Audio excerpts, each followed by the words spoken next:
Bienvenue à l'Alcazar. J'espère que tout le monde m'entend bien, que le micro est bien réglé. Le micro n'est pas bien réglé. Alors on va voir le technicien peut-être dans sa guitoune qui va augmenter le son. Ou moi, peut-être parler plus fort. Alors déjà, bienvenue à l'Alcazar. Merci d'avoir bravé les intempéries. Je vous avoue que quand j'ai vu la pluie, je me suis dit « Ah, ça va être problématique pour atteindre l'Alcazar pour ces fameux 17 heures. » Alors merci d'être venu. Alors, on est très fiers à l'Alcazar de recevoir monsieur Roland Gori et monsieur Vincent Hein, tous deux psychanalystes. Ça faisait longtemps que j'avais envie que monsieur Gori vienne à l'Alcazar. Et c'est une envie personnelle aussi qui est réalisée. Alors, je vais vous laisser de toute façon vous présenter. Comme vous pouvez le voir, on a un libraire qui est là aujourd'hui parce que Monsieur Gori nous fait l'honneur de signer son dernier livre, Décivilisation, hélas, fort à propos. Et donc, je vais tout de suite vous passer la parole. Je vous souhaite un bon échange, une belle rencontre.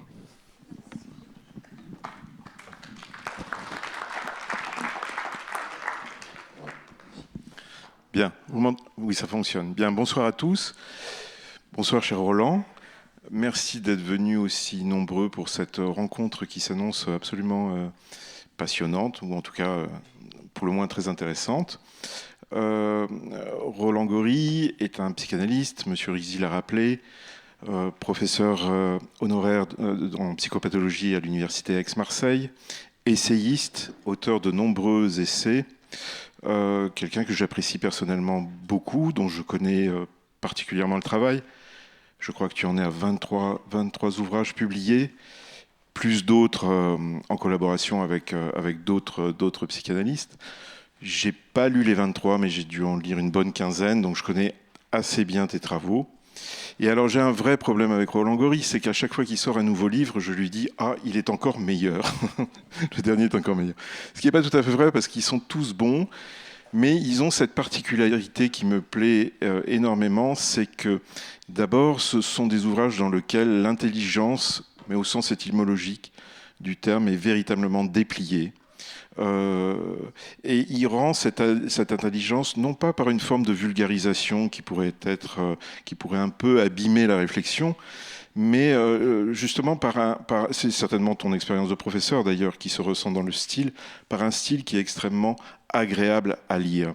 J'ai écrit un article dernièrement qui j'espère sera publié, où je dis qu'il y a dans le style de Roland Gori la force d'un vibrato d'un quatuor à cordes. Et c'est exactement ça. C'est un peu comme des auteurs comme Freud, ou ces grands auteurs qui, à la fois, étaient en capacité d'exposer leur intelligence et leur réflexion, mais qui n'étaient pas poseurs, qui avaient comme premier objectif d'être des passeurs, de partager ces connaissances. Voilà. Alors, le thème de cette rencontre, aujourd'hui, enfin le prétexte, je dirais, c'est la sortie de ce livre qui s'appelle Décivilisation, que je répète, j'ai beaucoup aimé, lui encore. Et le thème, c'est logique de l'exclusion et politique de la peur.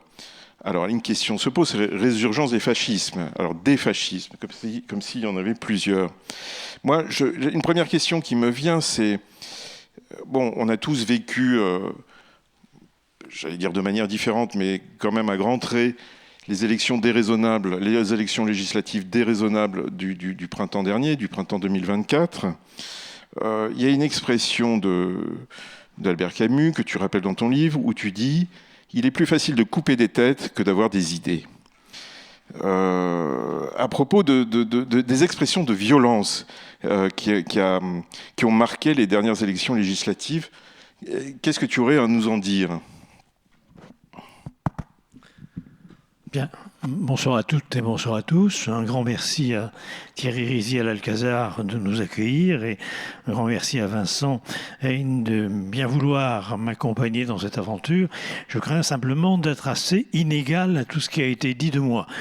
Ça va être particulièrement difficile de tenir la gageure de la ferveur que vous avez bien voulu, Vincent et Thierry, donc on veut témoigner. Bon, alors, effectivement, on reviendra sur cette question des fascismes, parce qu'il va de soi, il y a eu déjà un débat, d'ailleurs à l'auteur du temps, avec notamment Jean-Marc Coppola et Alain Ayot, autour de cette question des fascismes, et on a insisté sur bien sûr le fait, j'y reviendrai, que parler des fascismes, c'est une façon de dire que aujourd'hui nous sommes face à des néofascismes dont j'essaierai de préciser tout à l'heure justement les affinités qu'ils ont avec ce que moi j'appelle le technofascisme dont Elon Musk est à mon avis à l'avant-garde. Mais ça j'y reviendrai. Concernant, si tu veux, ce qui s'est passé après la dissolution, enfin déjà au moment des élections européennes, mais aussi parce que l'extrême droite est montée un peu partout en Europe, mais aussi après la dissolution, incontestablement, on a l'impression que les gens se sont lâchés. C'est-à-dire qu'il y a eu une levée des inhibitions, une levée des contrôles, et on a assisté, c'est mentionné par Le Monde et autres, on a assisté à un certain nombre d'actes antisémites, racistes, homophobes,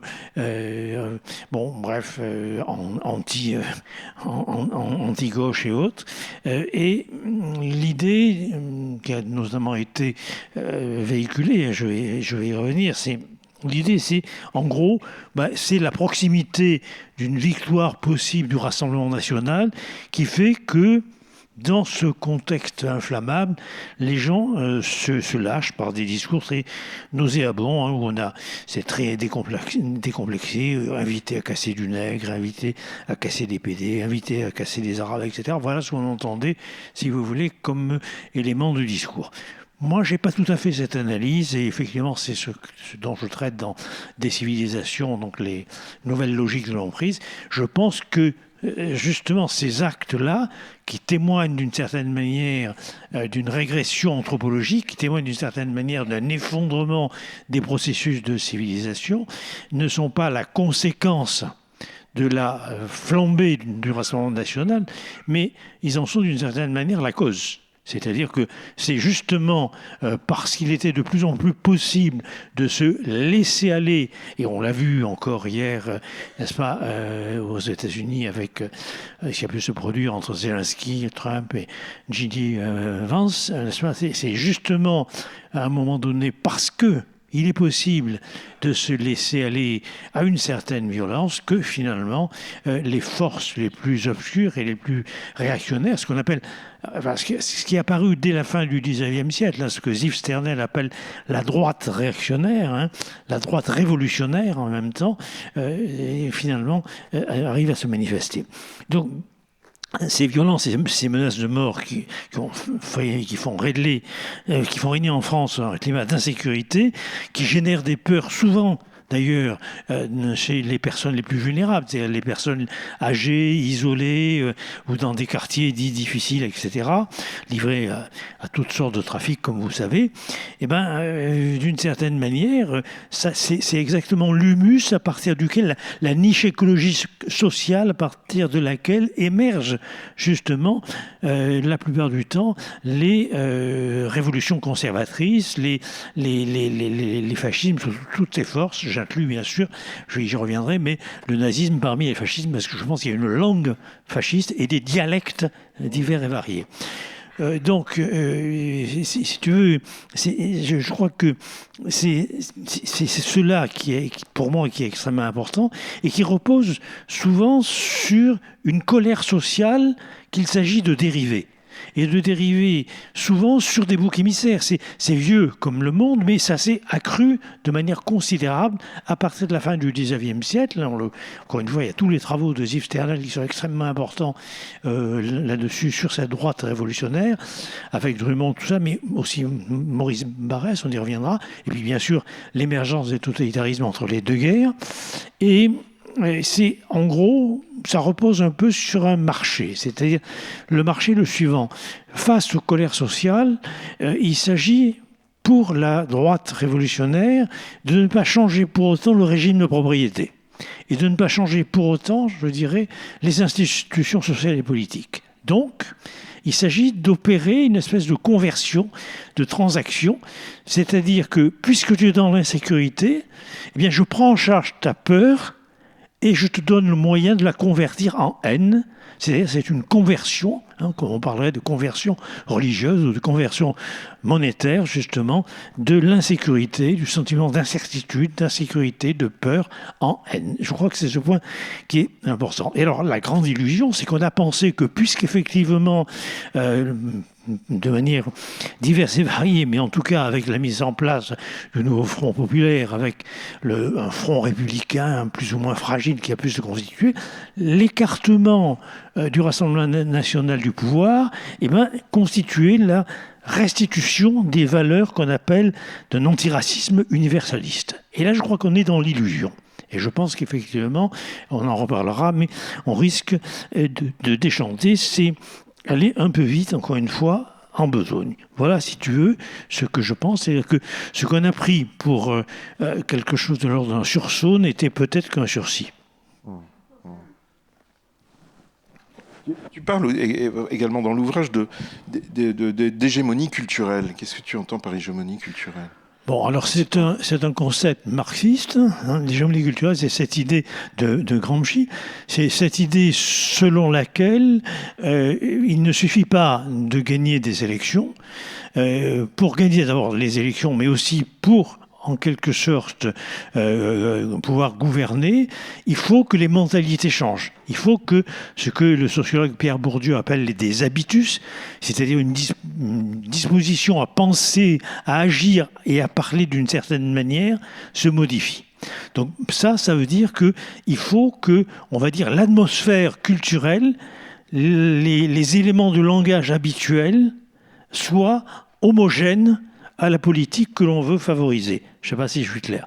Et c'est très important parce que, bien évidemment, il y a cette grande idée chez Gramsci que la culture, c'est la politique. C'est-à-dire que il y a une consubstantialité entre politique et culture. Il ne peut pas y avoir authentiquement changement de politique s'il n'y a pas changement de culture. C'est-à-dire changement de valeur, changement de pratique. Et ce qui est extrêmement important aussi, c'est de constater que de nos jours, c'est la droite qui investit dans ce domaine-là.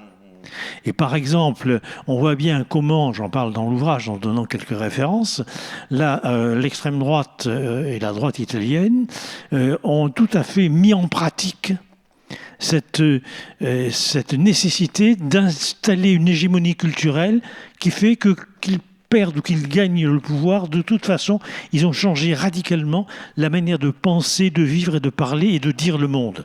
Et là encore, on n'a pas le temps, mais on en parlera sûrement dans les questions. On a bien vu hier ce qui s'est passé justement au Capitole, qu'il y a une certaine manière de parler politique à laquelle nous n'étions pas habitués, sauf dans les films du type Le Parrain, quoi. Donc vous voyez, et ça veut dire que quand ça passera, quand ça sera monnaie courante, alors on aura changé d'époque et on aura changé de culture, et ce sera d'autant plus difficile à ce moment-là d'altérer, si j'ose dire, cette façon-là de faire.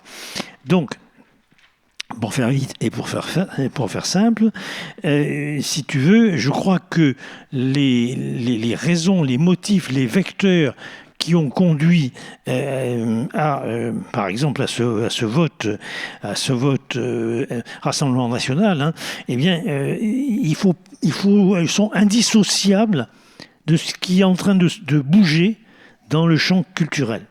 C'est quelque chose qu'on a vu en Italie en 1919 et qu'on a vu dans les années 30 en Allemagne.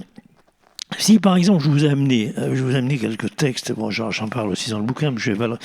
Si vous prenez, par exemple, le programme, si vous voulez, de juin 1919 de Mussolini et de César Rossi, si vous voulez, c'est très étonnant vous constaterez que c'est un programme de gauche, voire d'extrême gauche.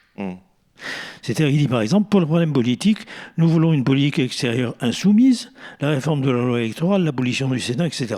Pour le problème social, nous voulons la journée de travail de 8 heures, des minima salariaux, des représentations syndicales dans les conseils d'administration, la gestion ouvrière des industries, une assurance sur l'invalidité et la retraite, la distribution des terres en jachère aux paysans, une réforme efficace de la bureaucratie, une école laïque financée par l'État, etc. Donc, si vous prenez ce programme, je ne sais pas, Je ne vais pas vous lire l'intégralité du programme, mais si vous voulez, quand on parle par exemple de national-socialisme avec les nazis, ou quand on parle des faisceaux de combat avec Mussolini, il faut bien voir cette dimension qui est de récupérer les colères sociales.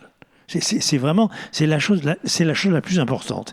Et simplement, et c'est ce point, si tu veux, c'est que, en quelque sorte, comment traiter la colère sociale ? Et là, on y vient. On ne va pas la traiter, en quelque sorte, par les racines qui la constituent, c'est-à-dire les régimes de propriété, c'est-à-dire les injustices sociales et fiscales, etc., c'est-à-dire l'exploitation salariale, c'est-à-dire... Non, on va les traiter en proposant comme solution une solution nationaliste.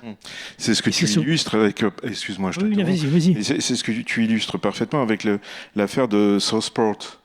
Absolument. Alors, on y vient, mais je me rends pas compte qu'effectivement...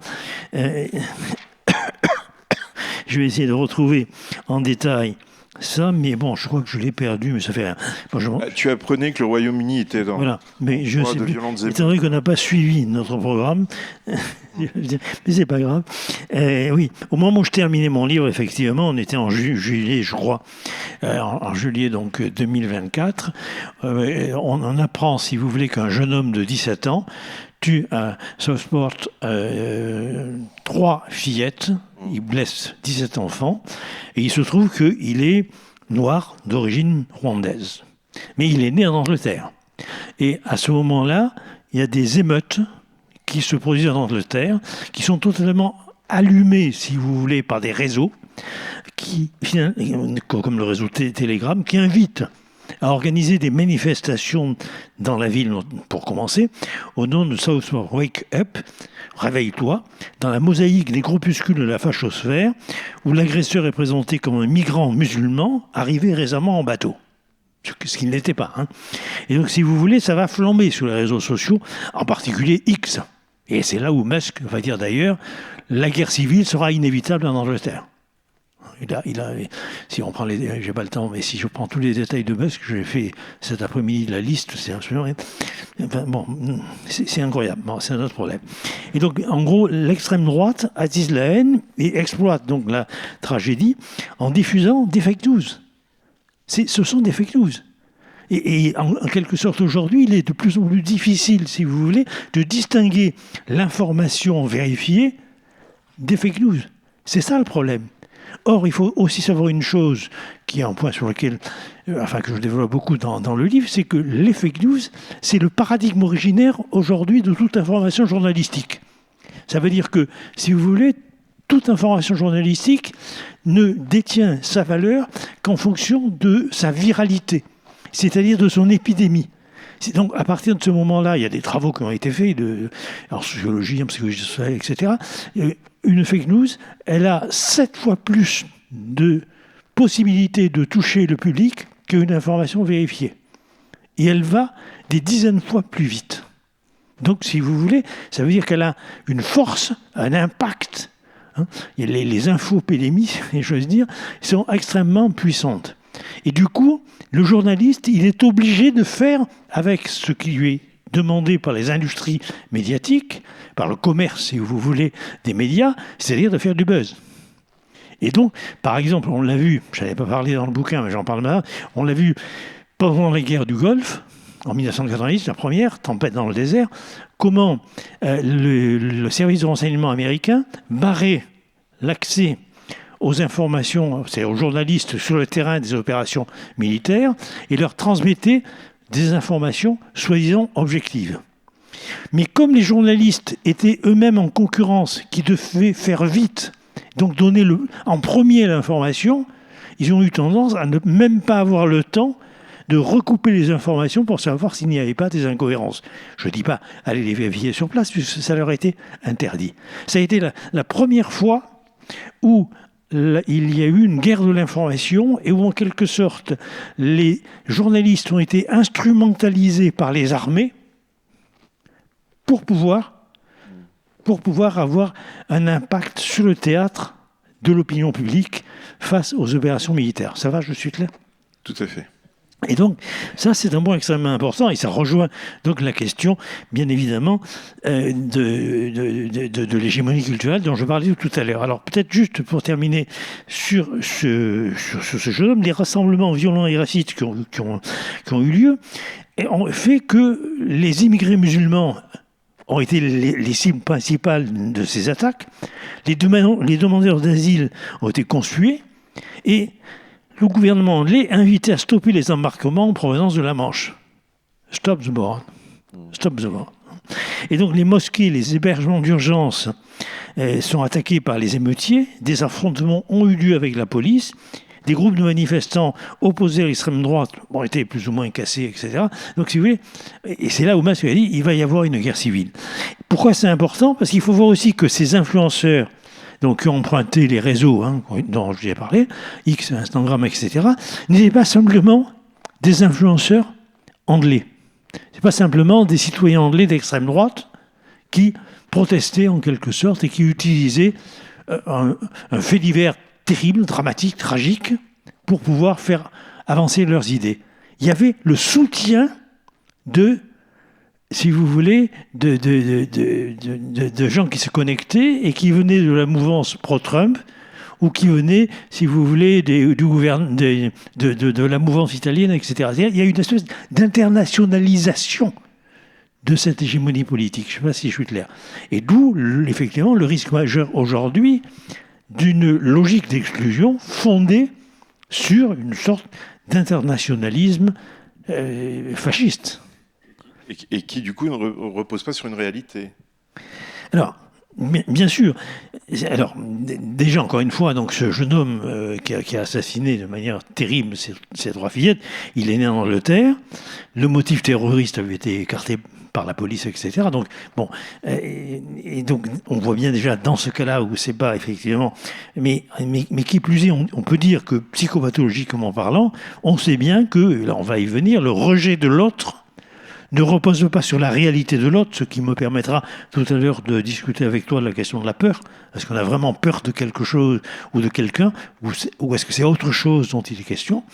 Et en gros, on voit bien comment, là, et pour ça les réseaux sont très très forts, c'est une image qui captive et capture les sujets en leur prescrivant le comportement qu'on veut qu'ils adoptent.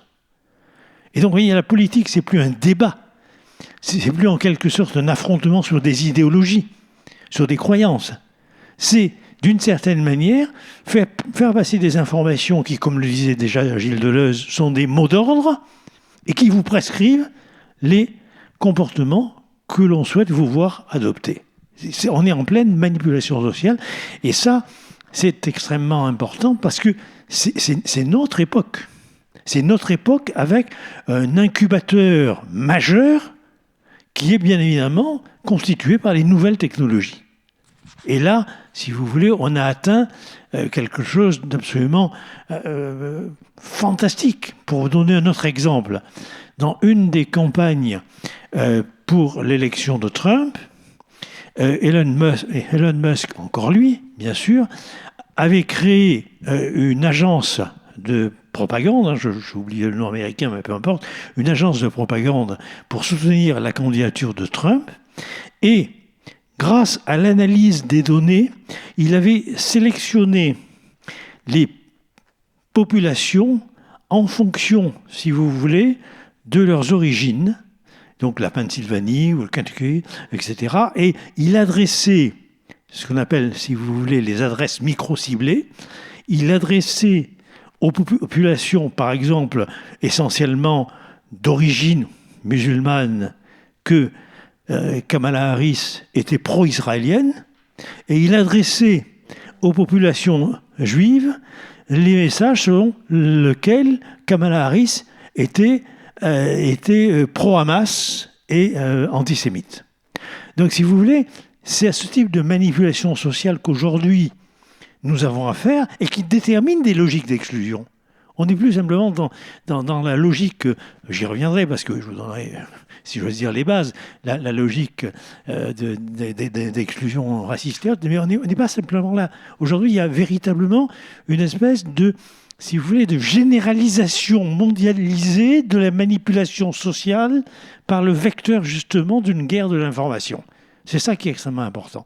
Et cette guerre de l'information, elle passe de moins en moins par le truchement des journaux et de plus en plus par l'intermédiaire des plateformes qui sont, comme vous le savez pour la plupart, non régulées. Et notamment Elon Musk, qui lui a inventé un système assez compliqué que tu connais peut-être de certification payante, c'est-à-dire qu'en gros, il n'y a plus d'autonomie pour certifier les informations. En gros, on paye pour aller vite, pour pouvoir donc les authentifier. Et donc, on est dans quelque chose où la loi du marché est redoublée non seulement dans le contenu, mais dans la rationalité logistique elle-même. Alors, pour en revenir à la question, effectivement, si tu veux, de cette histoire d'image, ce qu'on sait depuis très très longtemps, mais ça c'est pas nouveau, ce dont je vous parle jusqu'à maintenant, c'est quelque chose de beaucoup plus contemporain, vous le sentez, c'est pas simplement, je dirais, les logiques habituelles sur le rejet raciste, etc. C'est quelque chose qui, encore une fois, on peut dire que ça a commencé il y a maximum une trentaine d'années, ça s'est amplifié, et que là, on est à l'heure actuelle, n'est-ce pas, dans du matériel extrêmement inflammable, si j'ose dire, si les démocraties ne se dotent pas des moyens, pour aller vite, de contrôler, de réguler ces fausses informations qui, finalement, manipulent les individus pour qu'ils aient des comportements de rejet, d'exclusion et d'agression. Il faut être très clair là-dessus. Bon, bien sûr, il s'agit toujours, ce qu'on a de commun par rapport, si j'ose dire, aux vieilles manières, c'est, si tu veux, l'investissement narcissique, bien sûr, qui fait que, allez, pour aller vite, la manipulation, ça consiste à ce que finalement le citoyen américain blanc puisse dire, oui, c'est vrai, je suis pauvre, je suis malheureux, mais au moins je suis blanc, je ne fais pas partie, enfin bon, soit des immigrés, soit des noirs, etc. Mais bon, ça c'est une vieille affaire qu'on a toujours connue, c'est-à-dire c'est le rapport à l'autre. Tant que l'on considère que l'autre n'est pas ce qui vient nous enrichir et nous garantir d'une certaine manière notre liberté, nourrir d'une certaine manière notre pensée, bien sûr notre culture, mais qu'il est une menace pour, je dirais, l'effraction de l'image dans laquelle, comme Narcisse, nous tendons à nous mirer. Bon, autre chose peut-être que tu... Je regarde l'heure en même temps, parce que je voudrais peut-être parler de Norbert Elias. Je pense que j'ai été un peu trop long sur... Tu veux parler de Norbert Elias, ce sentiment de menace? Alors, oui, non, je pensais à Norbert Elias, on peut donner, je dirais, le b.a.-ba des logiques d'exclusion. Bon, là, donc j'ai pas mal développé le début sur notre époque, mais disons, sur quoi repose en quelque sorte l'exclusion qui fait qu'on peut dire nous et on peut dire eux. Parce que finalement, dès qu'on établit ce type de clivage, que ce soit un clivage communautaire, religieux, nationaliste, ou enfin national, voire régional, tout ce que vous voulez, à partir du moment où on peut dire nous et où on peut dire eux, on... Oui, pourquoi? Pourquoi? Parce qu'on m'entend pas? Ah bon, j'ai une voix cassée. Alors, si mon épouse et mon médecin me disent qu'il faut que je boive, là. Bon. Donc, je voudrais rappeler juste, finalement, l'illusion sur laquelle repose ce clivage d'une exclusion qui fait dire nous et eux. Alors c'est intéressant parce que, vous le savez, dans l'approche marxiste traditionnelle, bien sûr, c'est en termes de rapports sociaux, de rapports économiques, bien sûr, mais ça a son importance. Mais ce qu'apporte Norbert Elias, c'est autre chose. Il montre que souvent, c'est la nécessité d'un point de repère qui est établi par des marqueurs symboliques qui n'ont strictement rien à voir avec le statut économique, qui n'ont strictement rien à voir avec le statut religieux, qui n'ont rien à voir avec le statut, si vous voulez, national et autres, mais qui reposent simplement sur, on pourrait dire, un signifiant qui permet de faire la différence et de constituer de manière fallacieuse et illusoire un nous et un eux. Alors, il a montré, donc là, c'est pour ça que j'ai donné, si tu veux, le titre logique de l'exclusion, parce que c'est le livre de Norbert Elias, qu'il a fait avec un instituteur, justement, de cette ville anglaise, qui s'appelle John Scottson. Il a montré que les logiques de l'exclusion, les rapports de pouvoir, les interactions sociales créent une stigmatisation de certains groupes minoritaires, en dehors même de l'appartenance ethnique, du niveau d'éducation et du socio-économique. C'est ça qui m'a paru intéressant, c'est pour ça que je l'ai pris comme exemple. Il montre que le critère qui va permettre, par exemple, la stigmatisation et qui va permettre, en quelque sorte, le clivage, et en même temps, ce clivage fonde une identification. Il y a nous et il y a eux. Et eux, du coup, ils peuvent dire nous aussi. Hein, on y reviendra. Eh bien, c'est tout simplement l'ancienneté de la présence dans un quartier.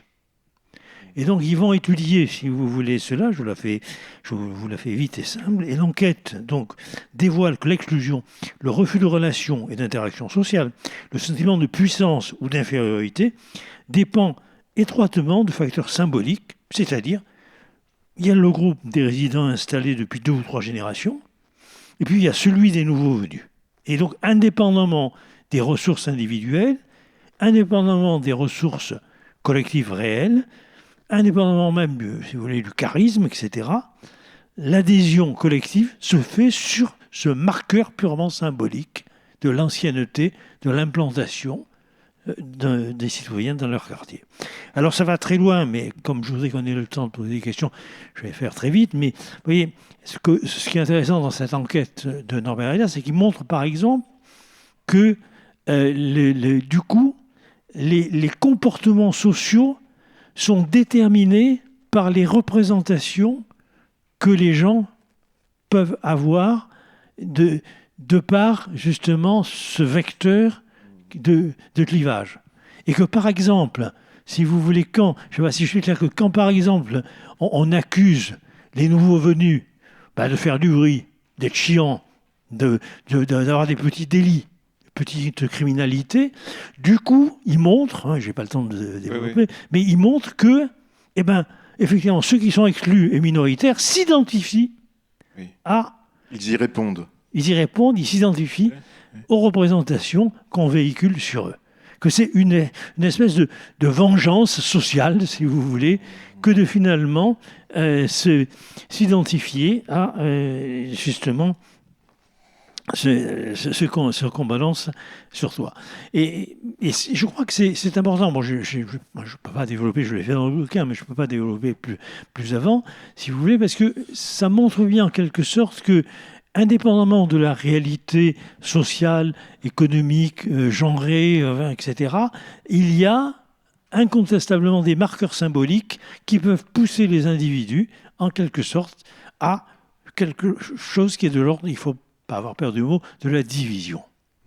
Division qui repose sur ce que nous, psychanalystes, nous appelons la pulsion de mort, pour faire vite. Et ça, c'est un point qui est extrêmement important. Alors, je ne sais pas si tu veux que je raconte encore autre chose. Continue. Si, oui. Moi, j'aimerais que tu parles des identités meurtrières. Alors, on aura d'ailleurs ici en 12, 13, 14 juin, je crois, si je ne me trompe pas, des dates. Ouais.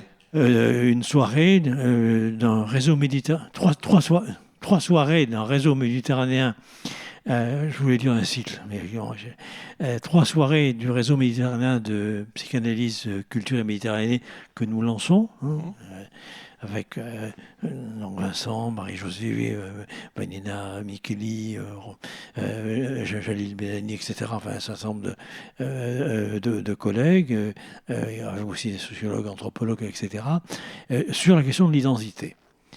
Pour moi, du point de vue de la psychanalyse, l'identité, c'est comme disait Lacan, un mirage récurrent. Un mirage récurrent.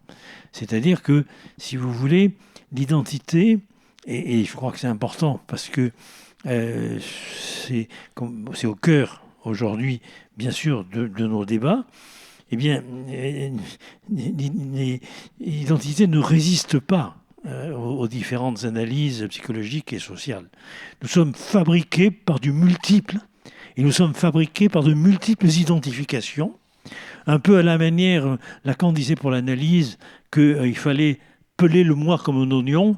Si vous voulez, l'identité, ça serait un peu cet oignon qui serait recouvert par différentes couches qui ne sont rien d'autre que des identifications. Et ça rejoint le travail de quelqu'un comme Hervé Lebras, que vous connaissez sans doute, et qui a montré, je le cite, que ni le sang, ni la religion, ni les mœurs ne permettent de définir une identité nationale. Les fameuses racines chrétiennes de la France, ça n'existe pas à l'analyse, pas davantage que les pratiques culinaires des habitants, pas davantage encore que les modes d'habillement, les modes de vie familiaux et politiques, la morale, etc. Bon, ce sont des préjugés sociaux. Donc ça peut être des identifications, on peut dire. Mais ce ne sont pas des identités. Et je crois que c'est un point important à un moment où justement la revendication identitaire est aussi la fausse solution qui est proposée aux crises sociales et politiques que nous traversons. C'est pour ça que j'en dis. Justement, de ce point de vue, est-ce que tu penses que la sociologie peut se passer de la psychanalyse ? Alors, je réponds dans ton livre. Mais... Bon, moi, j'ai toujours eu, depuis des décennies, puisque je ne suis pas tout jeune, je suis un monument historique, j'ai toujours eu comme idée que, si tu veux, toute discipline a nécessairement une tâche aveugle. De la même manière que, d'un point de vue physiologique, nous voyons avec une tâche aveugle, si j'ose dire. C'est-à-dire un point de scotum, un point aveugle. Et donc, par conséquent, il va de soi que la psychanalyse, par exemple, la psychologie, elle a un point aveugle, ça va être la sociologie ou ça va être l'économie, etc. Et de la même manière, je pense que la sociologie, ou par exemple l'économie, a un point aveugle qui est le singulier. Je ne sais pas si je suis clair.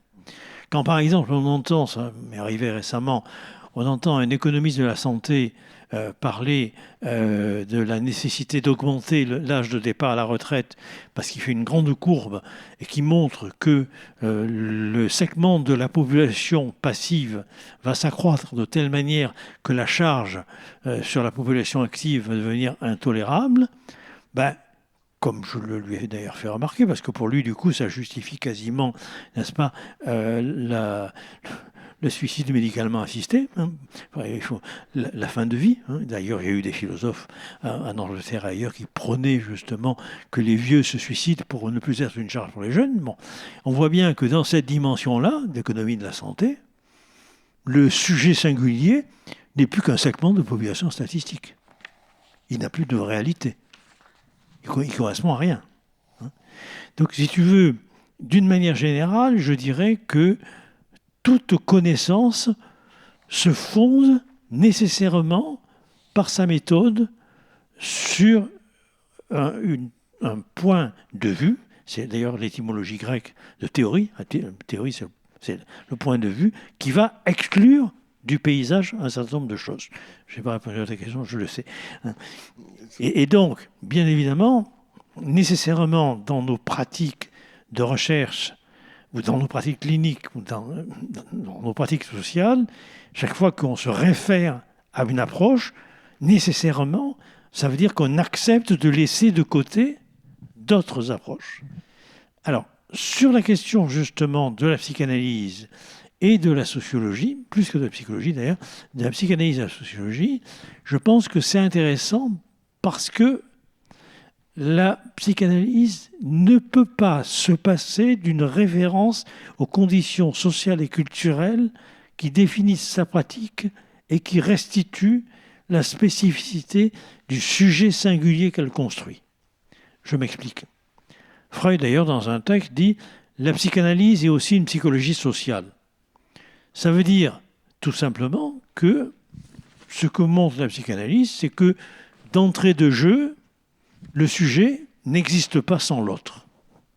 D'abord parce qu'à la naissance, il est dans un état de néothénie, d'inadaptation biologique, qui fait que s'il n'y a pas un autre pour s'occuper de lui, il meurt, tout simplement, parce que de toutes les espèces animales, l'espèce humaine est l'espèce qui a la plus longue enfance, et c'est justement cette longueur d'enfance qui constitue la condition d'un développement, et notamment d'un développement neuronal. Ce qui est un point d'un développement biologique important. Ce qui est un point qui est pour moi essentiel. Ce qui, au passage, d'ailleurs, on y reviendra, montre que les cultures et les civilisations qui se contentent de faire l'éloge de la force, comme l'autre qui disait « vous n'avez aucune carte hein, », si vous vous souvenez hier de ce que disait n'est-ce pas, Trump à Zelensky, hein, les civilisations et les cultures qui font l'éloge de la force, nécessairement, elles méconnaissent ce que, justement, nous devons à la vulnérabilité du vivant. Sans cette vulnérabilité, en quelque sorte, de l'enfance humaine, il n'y aurait pas d'humanisation de l'homme. Ce qui est un point essentiel. Je crois que je me suis un peu perdu à cette question. Mais, non, tu n'es pas perdu. Il nous faudrait 3 heures en réalité. C'est intéressant. Et je voudrais juste... Alors, après, on peut suivre ce que tu as envie de suivre, mais j'aimerais qu'on revienne au titre de ton livre, « Décivilisation ». Pourquoi ce titre ? Alors, il y a plusieurs raisons pour ça, dont une que j'ignore sûrement. La raison inconsciente qui me... Bon. La première raison très simple, il y a déjà quelque temps, si vous vous souvenez, au moment des émeutes de juin 2023, Emmanuel Macron et la voix de son maître, c'est-à-dire Olivier Véran, avait dit qu'en gros, nous assistions à une décivilisation puisque les émeutiers ne se contrôlaient pas. Et, oui, il y avait le mot ensauvagement aussi. Hein, il y avait ensauvagement aussi. Voilà, ensauvagement. Décivilisation, mais pas. Alors, je crois que c'est méconnaître profondément ce qu'il en est de la décivilisation, qui est un concept de Norbert Elias. Norbert Elias, je ne veux pas être trop long, hein, mais Norbert Elias, si vous voulez, il passe sa vie dans un premier temps à montrer qu'en Occident, il y aurait ce qu'il appelle un procès de civilisation des mœurs, la dynamique de l'Occident. Enfin, c'est ses livres. Hein, c'est un gros tome qui a été publié en France en trois livres, La dynamique de l'Occident, La civilisation des mœurs et La société des individus. Et ce que montre le travail anthropologique de Norbert Elias, c'est que, si vous voulez, le procès de civilisation, sans évolutionnisme, sans jugement de valeur, fait que, en Occident, il y a eu une privatisation des instances de contrôle des individus. C'est-à-dire que c'est moins le groupe, la collectivité, la féodalité, etc., les instances sociales qui vont, en quelque sorte, empêcher l'individu de se laisser aller à des comportements sexuels ou agressifs, c'est à lui-même de s'auto-contrôler et de réguler, en quelque sorte, ses pulsions sexuelles et agressives, puisque Norbert Elias, lui, il fait, par rapport à ce que tu disais tout à l'heure, vraiment le croisement entre psychogénèse et sociogénèse. Donc, son idée, elle est là, il y a une espèce de privatisation, si vous voulez, du contrôle social, qui fait qu'il y a une intériorisation des normes et des règles du jeu social, qui fait que ce n'est pas la peine de mettre de plus en plus de codes, d'interdits et autres aux individus, parce qu'ils se les mettent eux-mêmes. Voilà la thèse, si vous voulez, de Norbert Elias sur le procès de civilisation. Et donc, en gros, constitution d'une société d'individus se fabriquant un surmoi social qui les amène à s'interdire à eux-mêmes ce que les codes, les normes sociales auparavant leur interdisaient. Ça va, je suis clair ? Bon. Or, Norbert Elias, comme vous le savez, est allemand. Or, Norbert Elias a connu la Première Guerre mondiale, mais manifestement, il n'en parle pas beaucoup dans ses travaux, mais il a connu le nazisme. Il a été obligé de fuir, il est venu à Paris, et ensuite, il est parti en Angleterre parce que la France n'a pas eu l'intelligence de conserver, si j'ose dire, ce génie. Bon. Et il a perdu sa mère dans un camp de concentration. Et il a assisté, n'est-ce pas, en Allemagne, à la barbarisation des conduites nazies à l'endroit de leurs victimes, qui les exécutaient froidement, de manière instrumentale, de manière professionnelle, le crime était leur métier, sans pour autant qu'il y ait une psychopathologie des tueurs de masse. C'est un point qui est important. Il faut savoir qu'il n'y a pas davantage de pervers, de fous parmi les commandos nazis que dans la population générale. Donc il se demande qu'est-ce qui s'est passé. Et là, il parle d'un effondrement de la civilisation. Il parle d'une régression anthropologique de la civilisation qu'il appelle décivilisation. Mais il ne l'explique pas, si vous voulez, si tu veux, il ne l'explique pas comme étant un trait de caractère de certains individus ou un trait de caractère d'une communauté, etc. Il explique en fonction, mais ça je ne vais pas le développer, en fonction de la manière dont l'État allemand s'est constitué et la manière dont, en Allemagne, la civilisation des mœurs a été sous le contrôle essentiellement de l'empereur, de l'armée et de l'aristocratie de cour. Et qu'il y a eu une minoration de tout ce qui était au XVIIIe en Allemagne extrêmement important du côté des Lumières, parce qu'il y a aussi, bien sûr, la philosophie allemande des Lumières. Mais cette philosophie allemande des Lumières, qui éclairait beaucoup la bourgeoisie capitaliste d'Allemagne notamment, n'est-ce pas, cette philosophie allemande, n'est-ce pas, elle a été minorée dans son importance politique, il faut bien entendre la différence, politique, du fait que pour accéder au poste de décision politique, ce qui comptait, ça n'était pas, en quelque sorte, ces valeurs bourgeoises, humanistes, libérales, tout ce que vous voulez. Ce qui comptait, c'était des pratiques sociales extrêmement belliqueuses, extrêmement fondées sur, par exemple, ce qu'on appelle le donner satisfaction, c'est-à-dire le duel, essentiellement fondées sur l'obéissance, essentiellement fondées sur un modèle militaire. Alors, si vous lisez le livre, vous verrez, c'est beaucoup plus détaillé, mais je suis obligé d'aller vite. Et donc, de ce fait, ce que montre, il a une phrase qui va tout vous expliquer, ce que montre Norbert Elias, il dit en gros, lorsque, en 1919, est signé le traité de Versailles, pour l'Allemagne, c'est une humiliation. Mais c'est une humiliation qui est d'autant plus cruelle qu'elle vient en contraste avec la victoire prussienne de 1870-1871.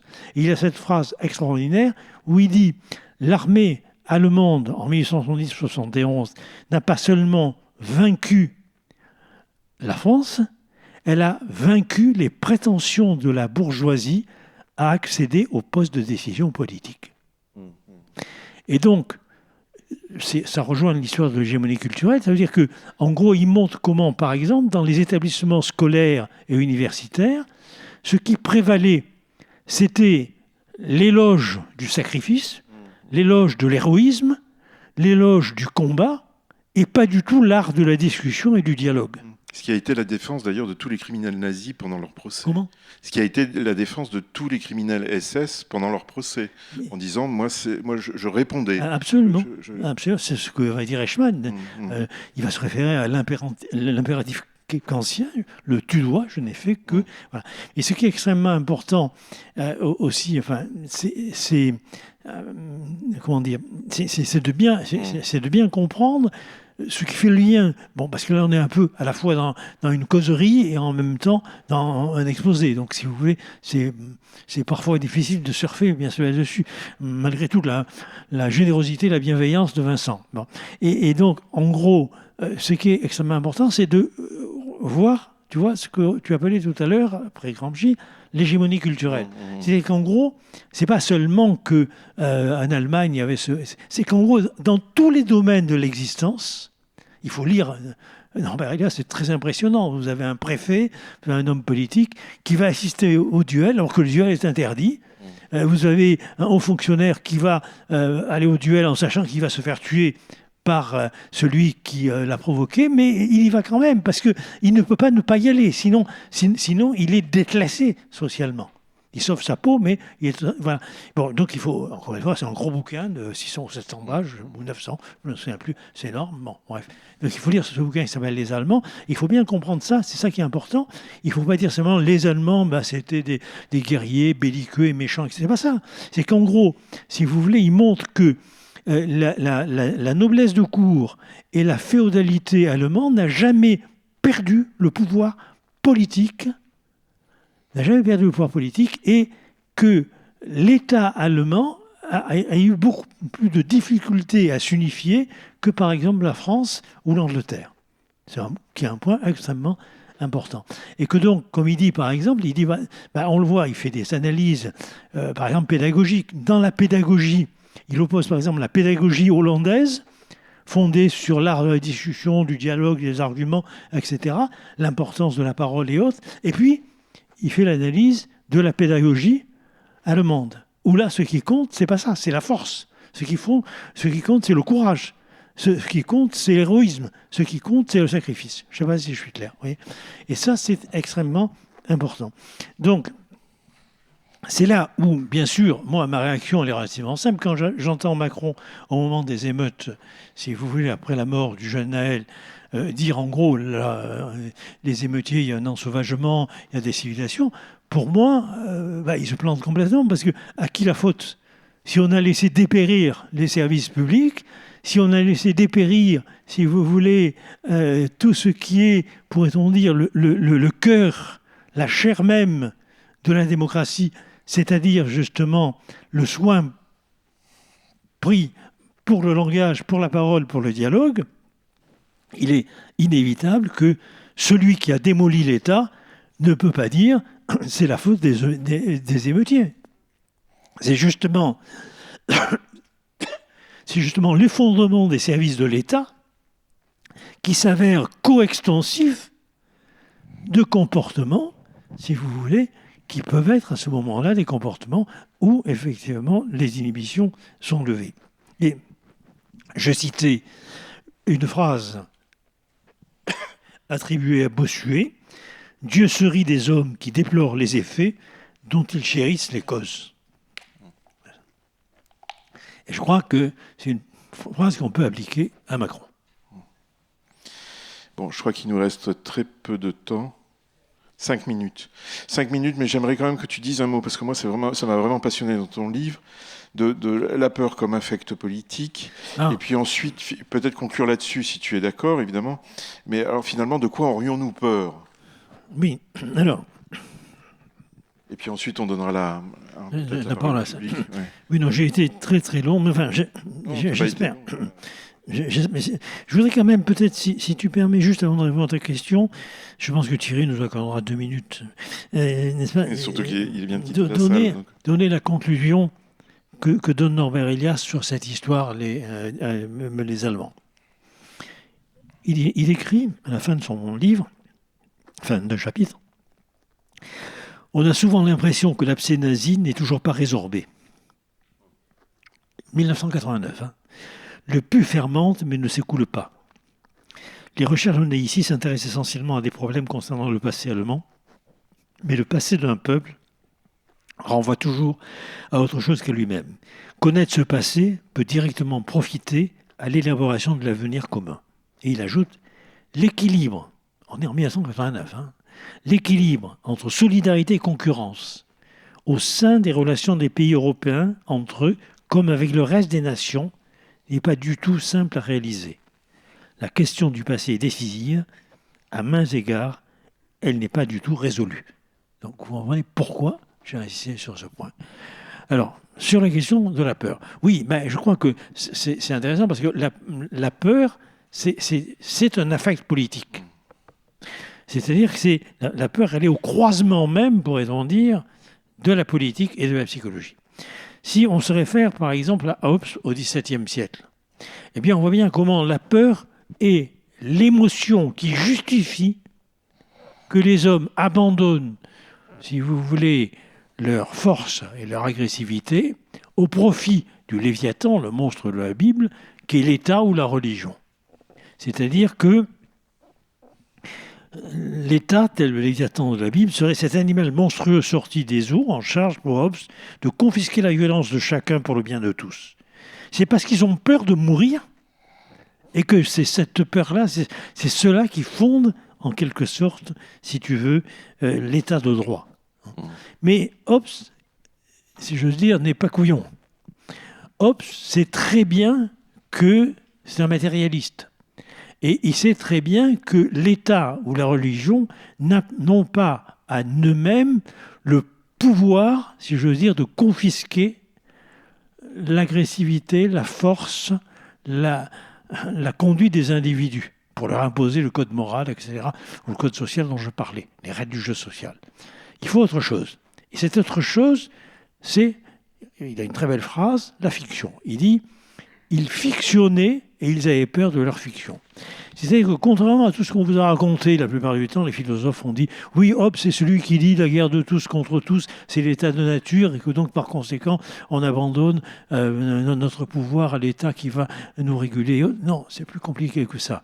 Hobbes précise, il faut, en gros, qu'il y ait de l'imagination pour que les gens aient peur. Et là, j'en reviens, alors je pourrais longuement parler de Hobbes, parce que bien sûr, Hobbes fait, n'est-ce pas, en gros, la matrice de ce que va devenir un pouvoir monarchique absolu. Il anticipe Louis XIV, si j'ose dire, ou Trump. Bon. Si vous voulez, et donc, tout le travail Hobbes, bien sûr, est un travail qui fait de la peur une valeur contre-révolutionnaire, puisqu'on ne bouge pas face, en quelque sorte, n'est-ce pas, à l'enjeu qui est défini.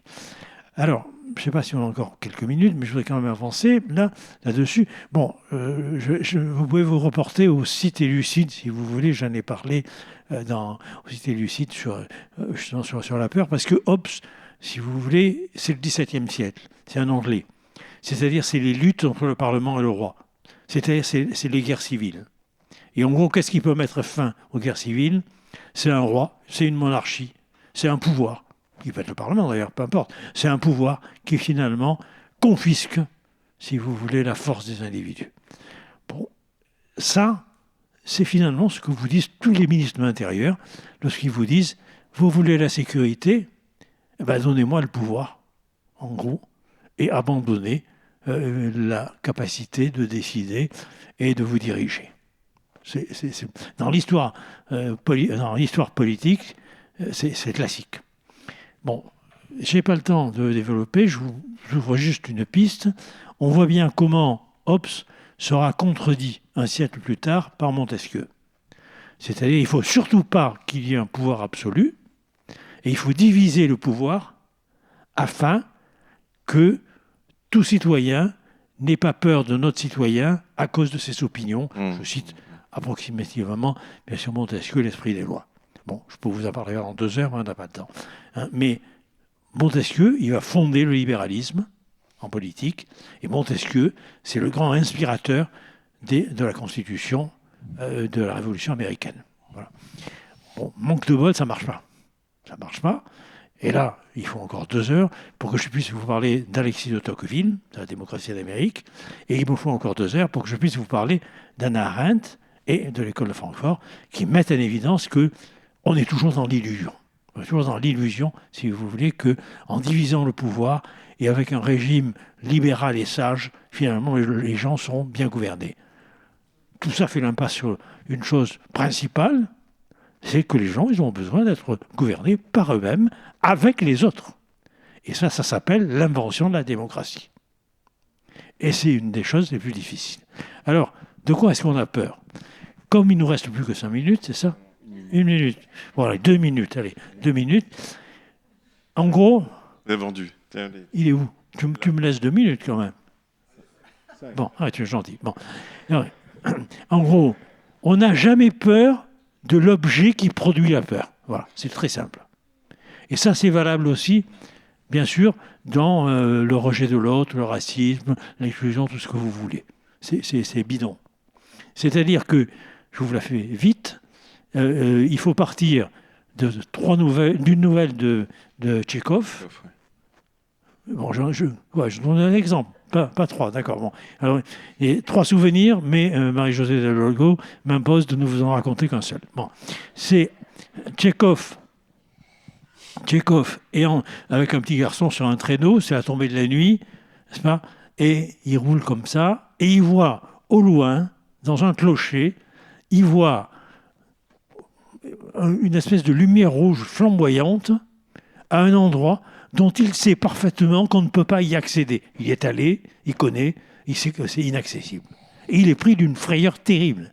C'est-à-dire que cet incompréhensible fait qu'il est effrayé, sidéré. Et il se jette sur le petit garçon à côté de lui, il crie, et la voix arrive à le libérer d'une certaine manière de sa terreur. Tu vois, genre, le deux autres, c'est rapide. Bon, le deuxième souvenir, il va avoir un ami, toujours à tomber de la nuit, il va traverser une forêt, et il voit, à un moment donné, un chien qui n'a rien à faire dans une forêt. On est à je ne sais pas combien de lieues, si vous voulez, d'un endroit habité. Il est affolé. Il pense à ce moment-là à Goethe. Il est cultivé. Hein. Il pense à Goethe et il pense au diable transformé en chien. Et il est complètement effrayé. Et il repousse le chien. Le chien joue avec lui et essaie de lui sauter dessus, etc. Troisième souvenir rapide. Toujours encore une fois, il traverse, n'est-ce pas, une forêt et à un endroit, il voit sur des rails un wagon de marchandises passer à toute allure et il ne comprend pas. Parce qu'il n'y a pas de locomotive pour le tirer, il n'y a aucune raison. Il pense au train fantôme, il est pris d'une frayeur absolument. Bon, dans le premier cas, vous l'avez compris, bon, c'est l'histoire de l'œil rouge qu'il a regardé. Dans le deuxième cas, le chien, c'était le chien que l'ami avait perdu, il l'apprendra un peu plus tard. Et dans le troisième cas, il apprendra un peu plus tard que, n'est-ce pas, le wagon de marchandises était décroché, en gros, de la locomotive. Donc en gros, il n'y a pas d'explication. Il n'a pas peur de ça, rien ne le menace, vous voyez. Mais, ça, je vais citer Lacan, en gros, ce dont il a peur, c'est ce qui est en arrière du chien. Ce dont il a peur, c'est ce qui est en arrière de la lueur flamboyante. Ce dont il a peur, c'est ce qui est en arrière du train. Donc c'est ce que nous mettons en arrière des objets qui est la source de notre peur. Et ça n'est absolument pas les objets en eux-mêmes qui produisent la peur. Et je terminerai par cette phrase que nous citons souvent, et Marie-Josée, de Freud, n'est-ce pas ? C'est le petit garçon qui est avec sa tante, il est... D'un coup, la lumière s'arrête, il est dans le noir, et il dit « Tante, parle-moi ». Et elle lui dit « Mais pourquoi veux-tu que je te parle ?» Il lui dit « Parce qu'il fait plus clair quand on parle ». Et je crois que là, on a à la fois, si vous voulez, le ferment de la subjectivité et le ferment de la politique. Merci. Bravo.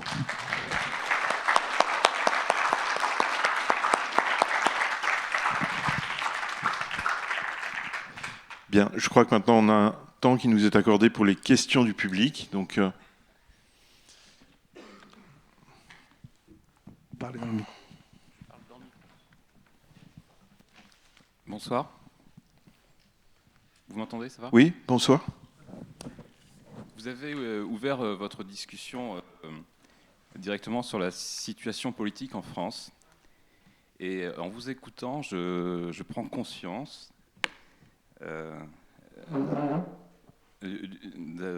à quel point un personnage politique que vous n'avez pas mentionné, aujourd'hui en France, se joue énormément sur ce que vous avez décrit. Le nous, eux, l'identité qui est un mirage en fait, joué sur la peur, et qui est à l'autre extrême en fait du Rassemblement national que vous avez cité. Et donc c'est Jean-Luc Mélenchon. Et, parce que j'avais du mal à comprendre son positionnement. Mais en fait, est-ce que lui-même ne joue pas exactement sur tous ces aspects ?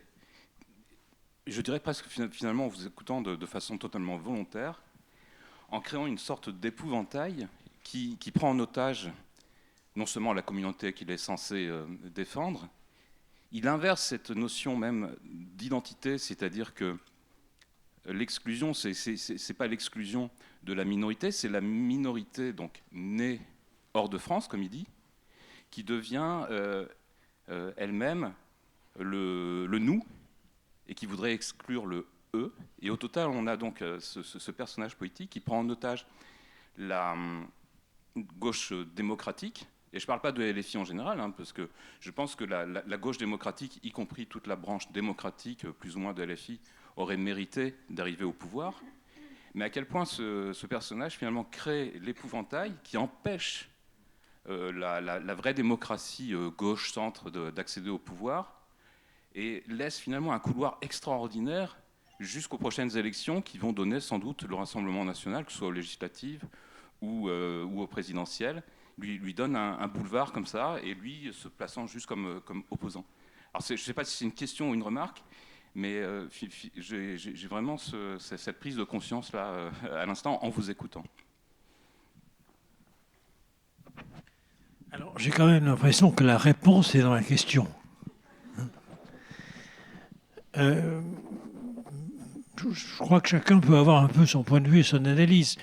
Personnellement, je pense qu'il y a une évolution, qu'effectivement, nous n'avons plus le même Jean-Luc Mélenchon aujourd'hui par rapport à hier. Et c'est vrai que la question qui se pose, mais là je ne vais pas y répondre, qui se pose, est de savoir si on n'évolue pas, si vous voulez, de ce que... Bon, parce que dans mon livre, je préfère parler de mon livre, vous en doutez, sans botter en touche, puisque je vous ai en partie répondu, mais dans mon livre, j'essaie de reprendre le travail de quelqu'un de l'école de Francfort qui s'appelle Léo Lowenthal, qui a beaucoup travaillé sur ce qu'il appelle les prophètes du mensonge, c'est-à-dire l'agitation fasciste aux États-Unis. Et ce qu'il montre, justement, c'est que la différence entre un discours révolutionnaire ou réformiste et un discours d'agitation, fasciste ou pas, mais un discours d'agitation, c'est que le discours révolutionnaire réformiste, en gros, essaie d'apporter une solution au problème, analysant les conditions qui l'ont créé. Alors que le discours d'agitation, je ne sais pas si je le trouverai là comme ça, parce que j'ai tellement mis de trucs, mais le discours d'agitation, en gros, il ne s'agit pas d'analyser justement les conditions qui ont créé le problème. Oui, il ne s'agit pas d'analyser les conditions qui ont créé le problème. Il s'agit en gros de poursuivre l'excitation des masses pour pouvoir demeurer en place. Et je vais vous lire la phrase de Léo Lowenthal qui dit mieux que moi ce que je balbutie depuis tout à l'heure. Il écrit le malaise, il parle du malaise social, la crise sociale. Le malaise peut être comparé à une maladie de la peau. Le patient qui en souffre ressent d'instinct le besoin pressant de se gratter. S'il suit les conseils d'un médecin compétent, il évitera de se gratter et cherchera un remède à la cause de ses démangeaisons. Mais s'il cède à sa réaction première, il se grattera d'autant plus vigoureusement. Cet exercice irrationnel d'automutilation lui procurera un certain soulagement, mais en même temps augmentera son besoin de se gratter et ne guérira en rien sa maladie. L'agitateur dit « continuez de vous gratter ». Donc, je vous laisse, moi, sur cette question, de savoir si Jean-Luc est devenu agitateur ou s'il est resté médecin.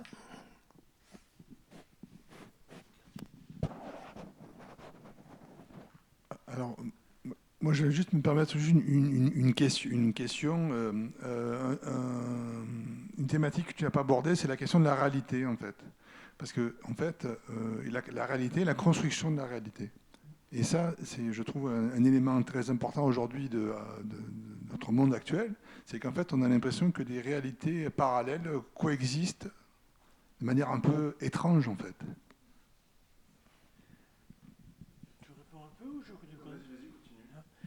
Ben, si tu veux, c'est la question de ce qu'on appelle les réalités alternatives, c'est-à-dire les fake news, d'une certaine manière.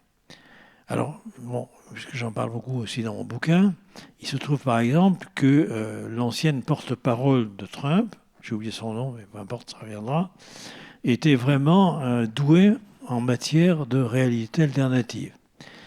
Par exemple, elle a déclaré, lors de la première investiture de Trump, que quand il a commencé à parler au moment de son discours d'investiture, la pluie s'est arrêtée de tomber et le soleil est apparu. Tous les gens présents avec les photos ont montré que ça n'était pas vrai. Elle s'est mise en colère quand on le lui a montré et elle a dit « j'ai droit aux faits alternatifs ». C'est la même qui a inventé un attentat terroriste, donc je ne sais plus quel État américain, pour justifier le refus, enfin l'interdiction de certains ressortissants de pays musulmans d'entrer aux États-Unis. C'était pas vrai, il n'y avait jamais eu d'attentat. Donc si tu veux, la réalité alternative, c'est un peu ce dont j'ai parlé tout à l'heure. C'est que nous sommes aujourd'hui, c'est le gros problème, nous sommes aujourd'hui, en quelque sorte, et l'intelligence artificielle va nous faire flamber tout ça, parce que nous sommes aujourd'hui avec des possibilités de fabriquer de la réalité plus réelle, si j'ose dire, que la vraie réalité. Et ça, c'est un très gros problème. Je donnais tout à l'heure, dans un travail que je faisais avec Marie-Josée pour une conférence que je dois faire la semaine prochaine à Colmar, je donnais l'exemple au moment de la guerre du Golfe. À un moment donné, il y a eu une marée noire en 1990. Et Radio Bagdad a dit c'est un bombardement américain qui a touché des pétroliers et qui ont déclenché la marée noire. À quoi les Américains ont dit c'est absolument pas vrai, c'est Saddam Hussein qui est un terroriste écologique qui a produit de la marée noire pour pouvoir nous accuser d'avoir bombardé, etc. Et ils montrent un cormoran englué de pétrole. Donc, Saddam Hussein, terroriste, avec le cormoran englué de pétrole. Sauf que, et là, c'est ça le boulot des journalistes. Tant qu'ils pourront le faire, ça ira. Le jour où ils ne pourront plus le faire, ça sera la catastrophe. Les journalistes arrivent à authentifier la photo comme étant un cormoran qui avait été englué par une marée noire bretonne, qui a été sortie des archives et donnée par les services de renseignement aux journalistes. Et les journalistes s'en sont emparés parce qu'ils sont en concurrence. Donc il faut qu'ils puissent faire le buzz. Donc moi je crois que la question que tu poses est très importante, mais c'est la question des fake news, et qui, une fois élaboré un système, si j'ose dire, crée une réalité alternative tout à fait comparable à un délire psychotique. Hein. Il faut être très clair là-dessus.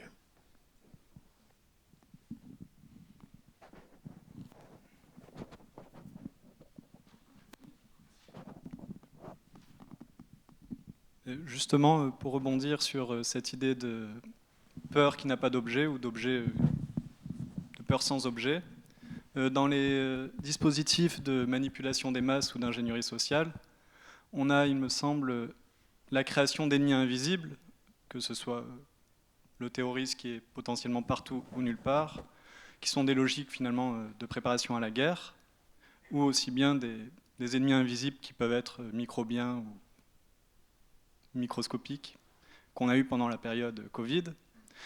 Je voudrais savoir rétrospectivement, ce que vous pensez de la période Covid, justement, dans cette création d'un ennemi invisible. J'en ai parlé dans un de mes anciens livres sur l'effondrement a déjà eu lieu. Si vous voulez, je pense que la gestion de l'épidémie mondialement a été une catastrophe. Alors peut-être qu'on pourra en parler, peut-être que tu pourras en parler, ou Maxiomène par rapport à la Chine, peut-être qu'on pourra en dire un mot. Mais en tout cas, dans une partie du monde, ça a été une gestion absolument catastrophique. D'abord, on a commencé, notre président nous a dit, j'ai rien contre Macron, hein, mais bon, je trouve que j'ai des exemples, ça tombe sur lui. Hein. Il a dit, en gros, nous sommes attaqués par un ennemi. Ce qui est la pire des conneries, parce que ce n'était pas un ennemi. Je veux dire, le virus n'est pas notre ennemi. Le virus, il est dans l'écosystème du monde, et en quelque sorte, comme un incendie, il se développe en fonction des combustibles qu'il trouve. Pour le dire autrement, si on n'a pas pris les précautions nécessaires pour que finalement l'incendie s'arrête rapidement, il se diffuse. Or, c'était la 3e épidémie de bêta-coronavirus en moins de 10 ans. Or, une dizaine d'années avant, l'OMS avait dressé le portrait tueur de l'humanité. Ce serait un virus peu létal, mais très, très contagieux. Voilà. Donc, on sait aussi qu'il y a à peu près entre 700 000 et 800 000 agents infectieux dans la nature qui ne demandent qu'une chose, c'est de trouver les conditions pour pouvoir se propager. Mais c'est normal. C'est pas les agents infectieux qui vivent dans notre univers ou qui nous envahissent. C'est nous qui vivons dans l'univers des bactéries et des agents infectieux, puisqu'une partie des bactéries arrive à sculpter jusqu'à notre génome.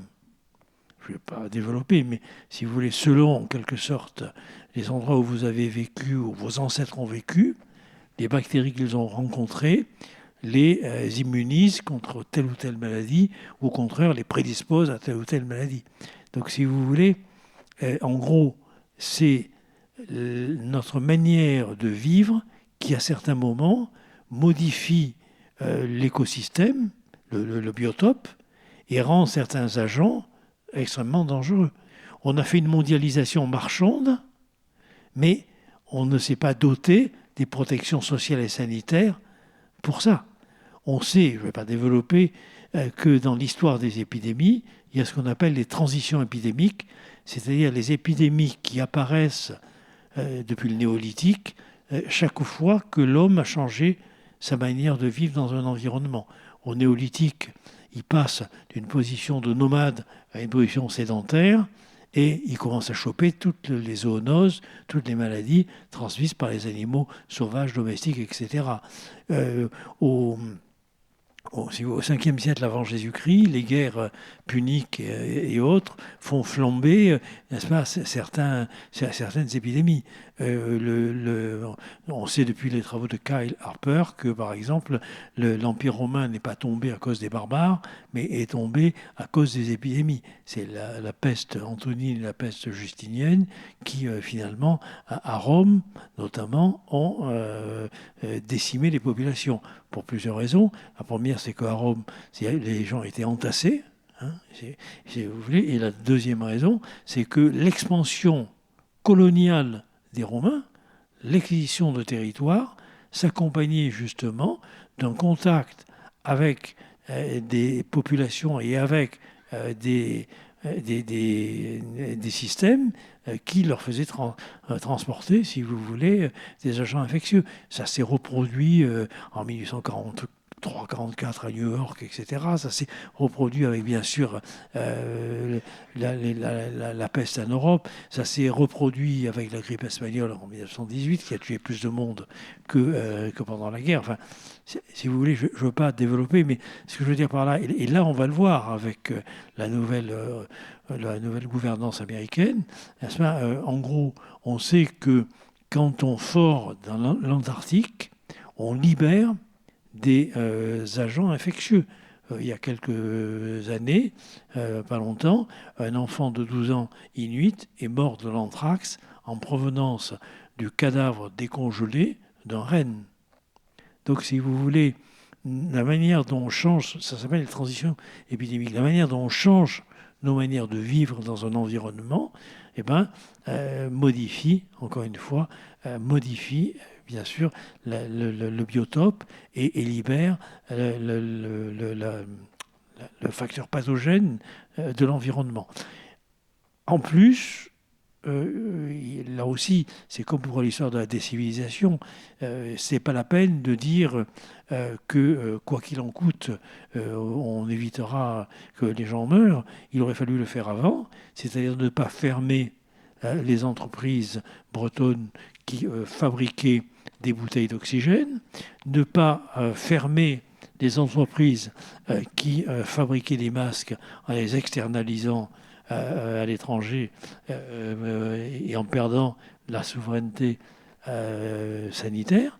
De la même manière pour les réactifs de test, voilà.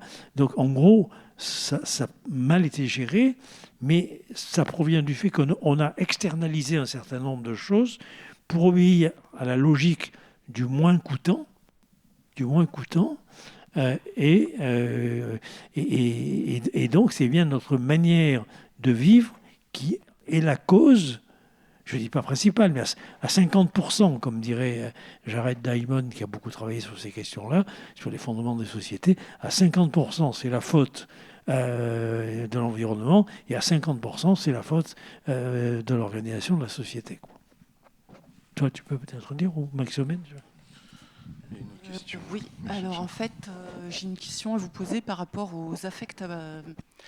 J'ai une question à vous poser par rapport aux affects en politique, puisque vous, votre propos, c'est de montrer que la peur des gens a été changée en haine. Donc si on voulait essayer de faire un travail dessus pour essayer à quelque niveau que ce soit de changer ces affects, sur quels affects vous essayerez de jouer, sachant que, par exemple, un des discours très forts de l'extrême droite est de dire que l'Occident va s'écrouler parce qu'on va être envahi de migrants et que ça ne va pas être tenable. Et quand on fait des recherches sur l'extrême droite, il ne faut pas rechercher beaucoup aujourd'hui parce que maintenant ils ne se cachent plus pour voir que leur peur, c'est... il y a 16% de blancs sur Terre. Donc il y a tout le reste qui est non blanc. Et eux, ils sont encore dans leur mythologie de guerre des races, avec la race blanche qui est supérieure. Et ils sont encore dans l'idée de dominer le monde, voire supprimer des gens qui les dérangent. Et du coup, pour ceux qui votent extrême droite en ne voyant pas ça, puisqu'ils croient au discours de vérité alternative, que ce soit Marine Le Pen depuis des décennies qui dit qu'elle n'est pas raciste, bref, tous les mensonges qu'ils peuvent dire à tous les niveaux. L'extrême droite reste encore dangereuse, elle est très présente en géopolitique, en France-Afrique par exemple. Il y a énormément de mercenaires d'extrême droite qui vont faire des coups d'État, fomenter des guerres, attiser les haines. Il y a un bouquin qui s'appelle « De la France-Afrique à la mafia-Afrique » de Verschave, dans lequel il explique que ces mercenaires, quand ils ne sont pas envoyés en temps de guerre pour les intérêts des multinationales françaises, foutre la merde en Afrique, tuer des gens, etc., violer des femmes, toutes les horreurs possibles, imaginables. Quand ces gens-là sont en repos en France, ils vont aussi brûler des voitures en banlieue pour, entre guillemets, déchaîner les haines ethniques. Donc à tout niveau, ces gens-là foutent la merde. Ils sont très très bien placés parce qu'il y a des vieilles familles racistes qui ont leur fortune qui date de la colonisation, voire plus.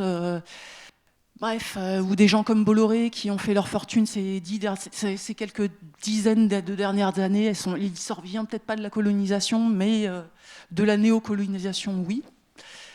C'est quand même le même système qui reste en place depuis 500 ans à peu près. Et quand on essaie de mobiliser des gens qui votent FN et qui refusent de voir la vérité en face, même quand on leur dit « mais vous n'avez pas peur que ces gens-là, arrivés au pouvoir, deviennent des fous furieux, se lâchent, vous savez qu'il y a déjà des gens qui sont dans des CRA, donc ces soi-disant centres de rétention administrative qui sont pareil que des centres de rétention pendant la Deuxième Guerre mondiale, quand on voit les conditions des migrants qui y sont. Il y a plein de migrants qui s'y suicident, tellement que c'est intenable à l'intérieur. Donc on n'a pas changé en fait. On n'a pas changé de régime. On a juste mis une poudre pseudo-démocratique sur les faits coloniaux français. Et donc quand on essaie donc de parler à des gens qui votent extrême droite, qui sont persuadés que ce sont les migrants qui viennent tout leur voler, alors que les migrants n'ont droit à rien, parce que pour avoir des papiers, il faut soit prouver qu'on vient d'une région qui est en guerre, or la plupart du temps, si on est en guerre, on fuit et on n'a quasiment pas de papiers, soit il faut se marier avec quelqu'un qui est français, soit il faut avoir une maladie très grave qui n'est pas soignable dans son propre pays. Et la plupart des migrants qui viennent à pied, en bateau, etc., ne sont pas malades, sinon ils ne tiendraient pas la route. Donc la plupart des migrants se retrouvent à la rue, en squat, esclavagisés ici, et donc pour en revenir aux gens qui votent RN et qui ne veulent pas entendre la réalité, ils continuent d'avoir peur de ces pauvres migrants qui vont tout leur voler et les piller et les violer et assassiner leurs filles et leurs frères, etc. Et quand on essaie de leur parler, égalité sociale, droit pour tous, etc., ils ne veulent pas l'entendre. Ils préfèrent la nationalité à ça. Quel affect verriez-vous sur lequel jouer pour essayer de faire changer ses opinions? C'était pas court, désolé, mais... Non, mais vous avez fait un mini-exposé, mais qui a son intérêt aussi. Donc, je partirai simplement de la question. Si vous voulez, pour le reste, vous y avez répondu vous-même et vous nous avez apporté de l'information. Donc, bon, pour la question, quand vous parlez d'affect, moi je pense que ce qui vient en quelque sorte en contrepoint de la haine, c'est l'empathie. C'est tout bête de dire ça, mais l'empathie, c'est la capacité de s'identifier à l'autre sans cesser d'être soi-même. Et si vous voulez, quelqu'un comme Hannah Arendt dit, et c'est une phrase extrêmement importante, parce qu'elle a son poids aujourd'hui dans ce qui nous arrive, par rapport à ce que vous dites notamment, eh bien, si vous voulez, elle dit que un des symptômes les plus significatifs d'évolution d'un État vers le totalitarisme et le fascisme, c'est la perte d'empathie. Et donc, si vous voulez que nous puissions, par exemple, être insensibles à ce qui arrive à l'autre, c'est le début, quelque part, d'une indifférence dont Gramsci montrait justement quelle était la version euphémisée de la haine. Voilà, si vous voulez, ce que je dirais par rapport à vous. Alors, comment fabriquer de l'empathie? Là, je n'ai pas le temps de parler, parce qu'on arrive à la fin des questions. Je vois que Thierry nous fait les gros yeux. Moi, je vais vous dire, pourtant, il y a un truc très simple. Je n'ai pas arrêté d'en parler. C'est-à-dire que c'est la manière dont on soigne les gens, dont on les forme, dont on les informe, voyez, dont on joue et on travaille avec eux, dont on parle avec eux, qui conditionne la possibilité d'un habitus empathique. Il est évident que dans un système scolaire où ce qui compte, c'est la performance fondée sur la concurrence et la compétition, c'est la version douce du combat. Et d'ailleurs, Herbert Spencer, qui était le philosophe évolutionniste, qui considérait que le meilleur était issu justement de la compétition et de la guerre, et qui a été en quelque sorte le philosophe du nazisme, pour aller vite, il est recyclé aujourd'hui par les néolibéraux. Le principe cardinal du néolibéralisme, c'est la concurrence sur le marché produit le meilleur. Donc tant qu'on en sera au niveau de l'organisation des pratiques sociales un principe cardinal fondé sur la concurrence, ne comptez pas fabriquer chez nos petites têtes, qu'elles soient blondes ou brunes, ou noires, ou jaunes, ou rouges, ne comptez pas fabriquer un habitus d'empathie. Alors, temps de nous quitter, mais pas tout de suite, parce que déjà, merci Roland, merci Vincent pour cette rencontre passionnante. Je pense que vous auriez pu rester toute la nuit encore, mais voire plus pour nous parler. C'était vraiment un grand plaisir de vous écouter. Et encore merci d'être venu à l'Alcazar. Juste pour rappeler que nous, on va bientôt se revoir, fin juin.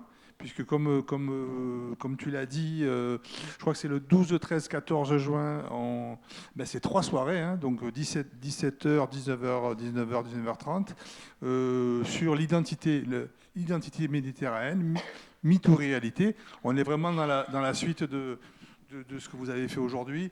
Mais là, par contre, vous ne serez pas seul, vous aurez vos camarades psychanalystes, psychiatres qui parleront justement de ce sujet sur 3 soirées. Je vous invite à regarder le programme, vous l'aurez bientôt sur le portail des bibliothèques. Donc, Monsieur Gori nous fait l'honneur de signer son livre. Donc, vous voyez la table des libraires là-bas qui est installée. On va peut-être avancer la table un petit peu vers la lumière. Donc, si vous avez envie d'avoir ce petit échange, c'est avec plaisir. Et encore, bonne soirée. Merci.